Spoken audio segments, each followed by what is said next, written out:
Welcome to this CoolLED tutorial video. In this video, we'll be showing you how to set up the pE-800 in Olympus cellSens using the pE-6501-8.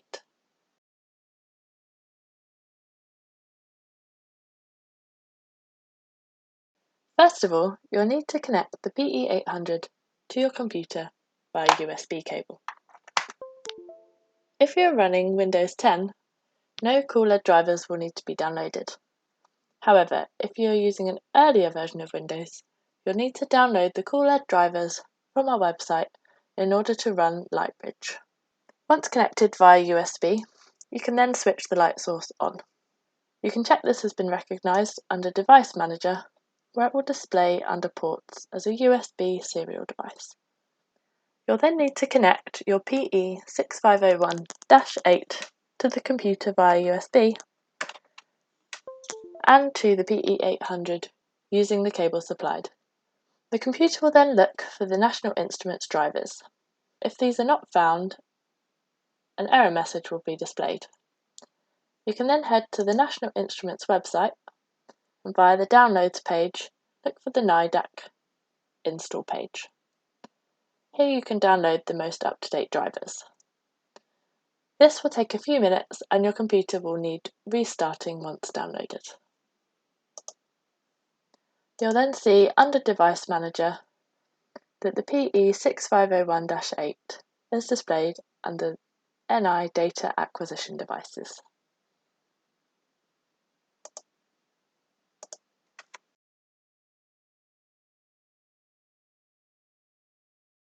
First of all, we will open the pE-800 Lightbridge software.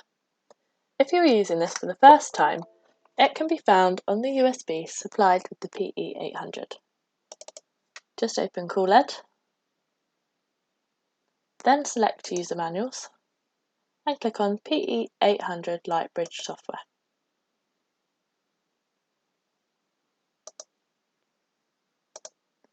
For use with cellSens, we'll need to ensure that Standard/TTL is selected from the drop-down menu.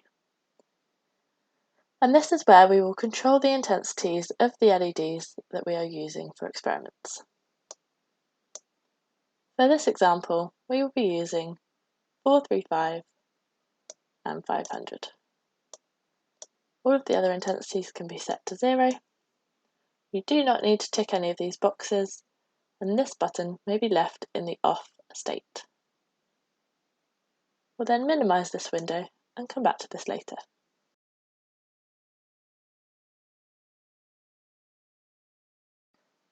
We're now ready to open cellSens. If this is the first time you have used the pE-6501-8 with cellSens, you'll need to run through the cellSens setup procedure. First of all, select Install or Maintain Imaging Software.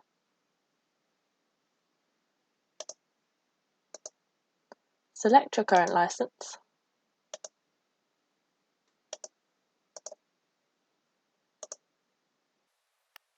And the setup window will load. As we are simply adding in the pE-6501-8, everything else will remain the same. First of all, you'll need to accept the terms of the license agreement and click Next. And then work your way through these selections.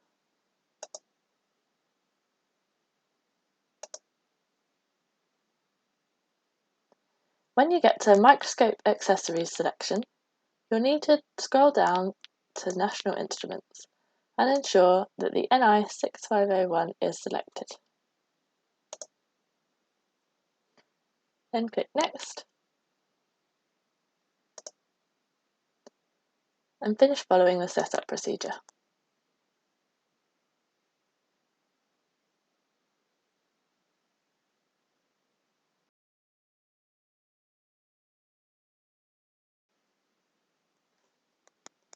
Click Finish, and we are now ready to run cellSens. If this window appears, simply click Close.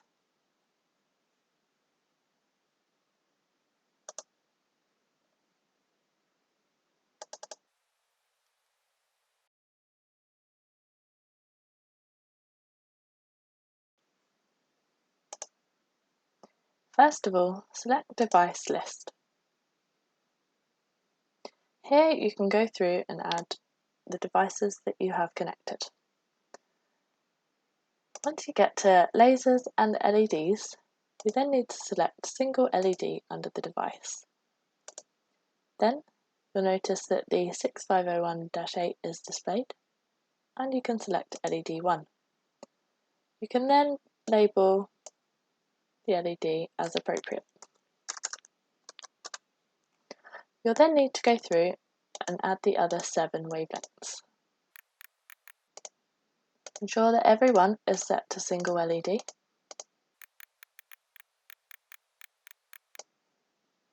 And under Type, you have the 6501 selected.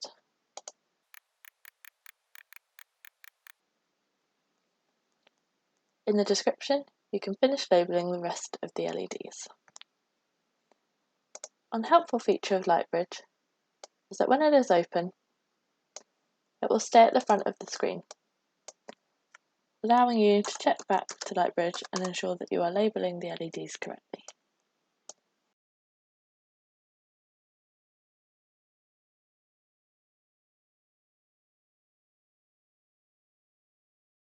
Then select OK. The device will initialise, and Device Settings will then open.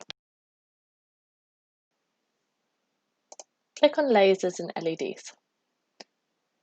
Ensure that Polarity High is set to On and that the latency is set to 10 milliseconds. You may also need to manually change the wavelength to match the description. Then click OK.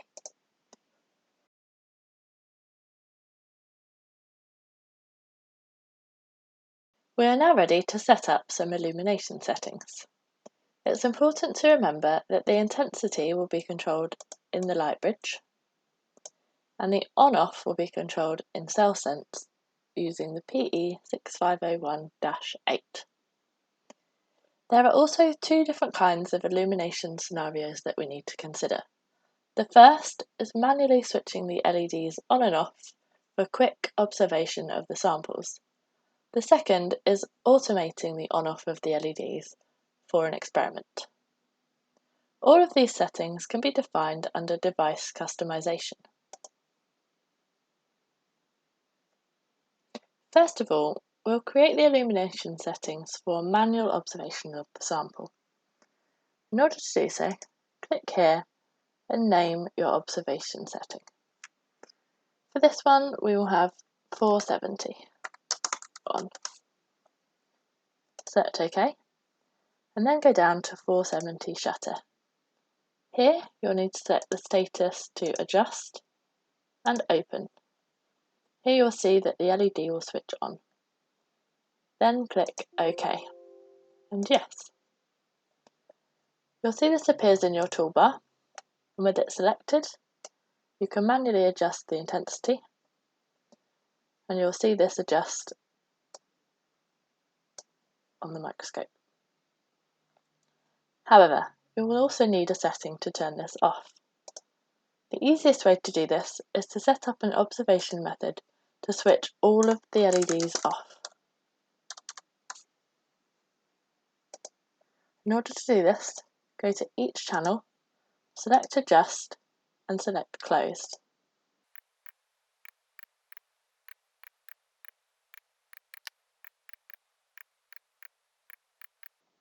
Once they are all set to Closed, select OK, and yes.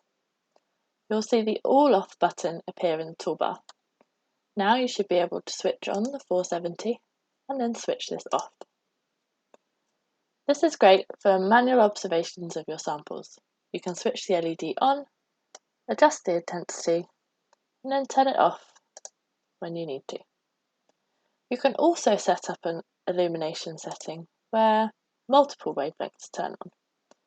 In order to do this, click here, and for this example, we will illuminate 435 and 500. Select OK, then click on 435 shutter, select Adjust and Open, and do the same for 500.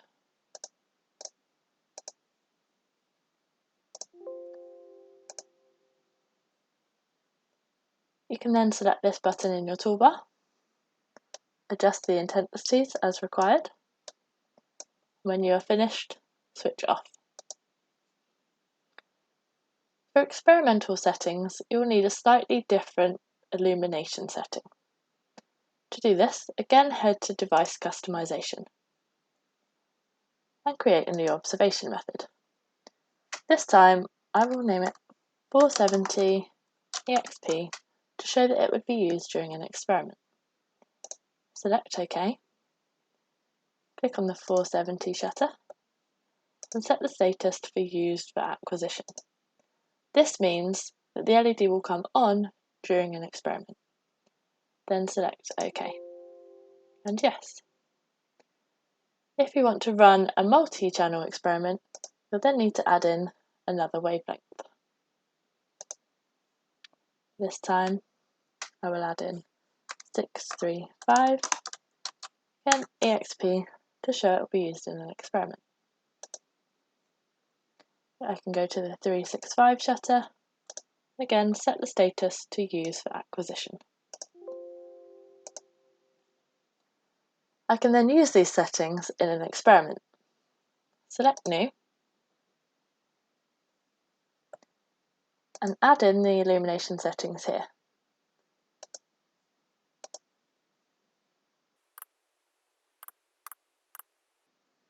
You can also add in a time-lapse loop,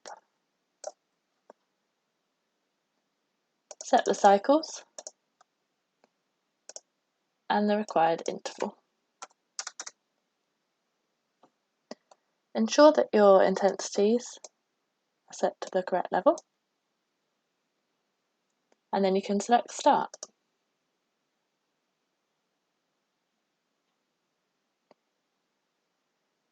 Your image will then be displayed. As we are using a demonstration camera, you cannot see an image. You can then always return to the Start page and Device Customization to add in any additional settings.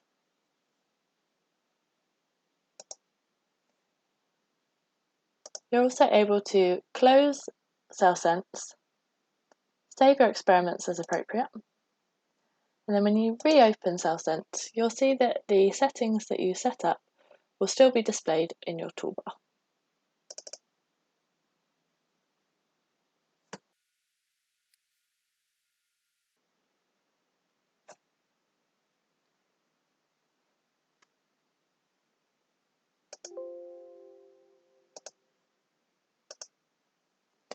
Thank you for watching this CoolLED tutorial video. If you have any questions, please do get in touch.